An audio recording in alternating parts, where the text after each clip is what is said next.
Don't miss the two approaches to life. One is about the money, and the other is for the goal. After his Alipur experiences in jail, the first and foremost thing that Aurobindo thought was, let me search the truth of the yogic sadhanas. He was not at all interested in yoga as a self-development process to become a great yogi, a great philosopher, or a great saint. His approach towards yoga is, can it be of any help for humanity, especially for getting independence to India. In Alipur jail, he understood that instead of all these revolutions and freedom fighters organizing themselves into various segments and fighting for the cause, yoga can give a true means, a direct approach to fight for the cause. In this way, he started his yoga, reading Upanishads and Gita, and doing some pranayamas. And one day he found that when he was thinking that in yoga books it is written that man can levitate, he found himself rising from the ground. Can you understand what it means?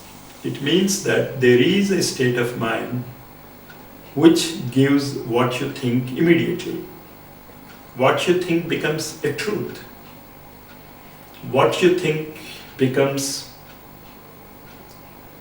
a fact, not an imagination, and you have to do nothing except to reach that state of mind.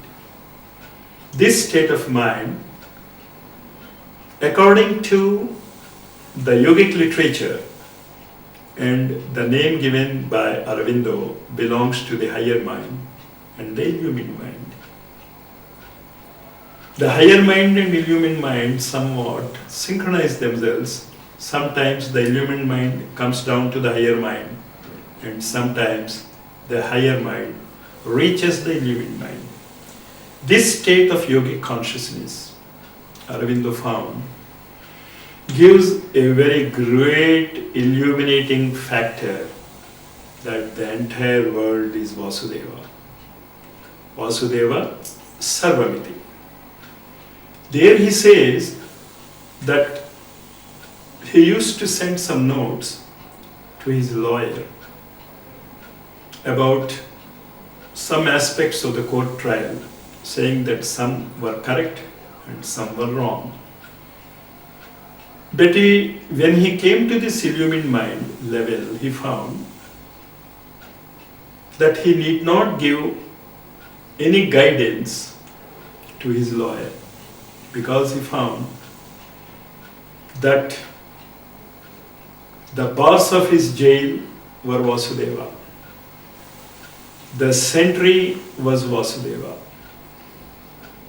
The other people who were jailed, the murderers, the smugglers, the rowdies, were also Vasudeva. He saw that the judge was also Vasudeva. And he found that the people who came to see the trial were also Vasudeva.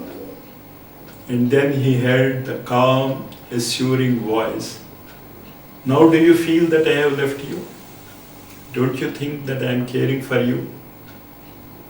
With this understanding, he came to the conclusion that he is in very safe hands.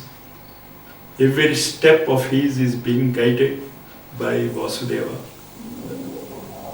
And then for 15 to 16 days, he heard the voice of Vivekananda.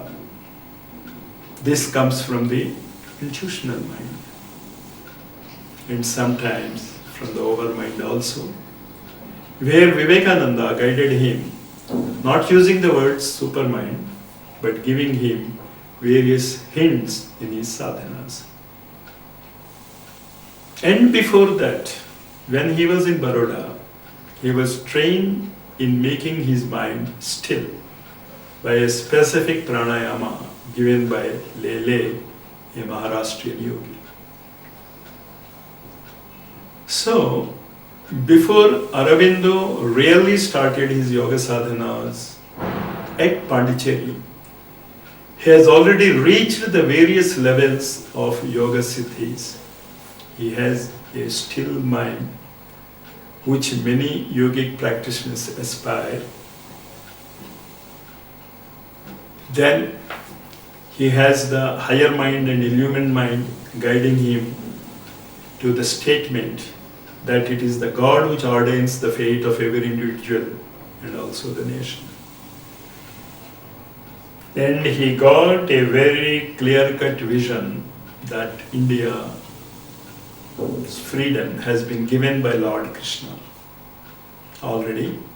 It is only the time which is important.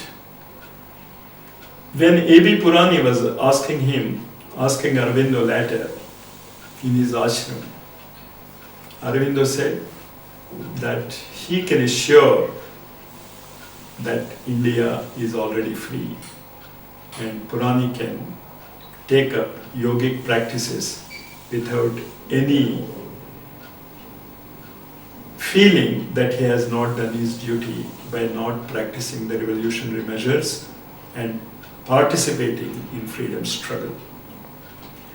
This particular approach of Aurobindo in the Alipur jail for 1 year is also important because when he came out of Alipur jail, he found that people have forgotten the slogan Vande Mataram. It is almost as if the Indians have forgotten this slogan. And he said, whatever may be the cause, I have understood that India has a role, and its role is as the world teacher, as giving the intuitive knowledge or the yogic culture to humanity. With this in mind, he set off to Pondicherry. Many miracles happened, and at many instances, he was miraculously saved by the divine providence for reaching Pondicherry. After reaching Pondicherry, Aurobindo started his yogic sadhanas in right earnest. And as usual, money was the problem. He was always, from our point of view, poor. But with indomitable spirit, he continued his yogic sadhanas, transcended layer and layer of mental levels, and finally the much coveted Siddhi day came on 24th November 1926.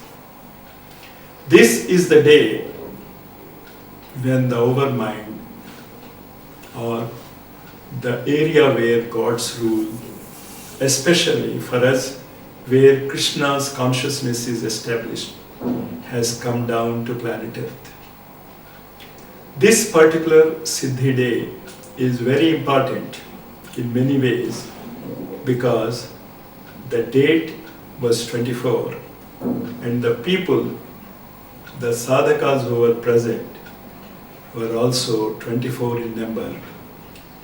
And one of the foremost exponents of Sri Aurobindo's integral yoga, my Gurudev, Pujya Sri Ram Sharma Acharya, also utilized the 24 syllable Gayatri mantra.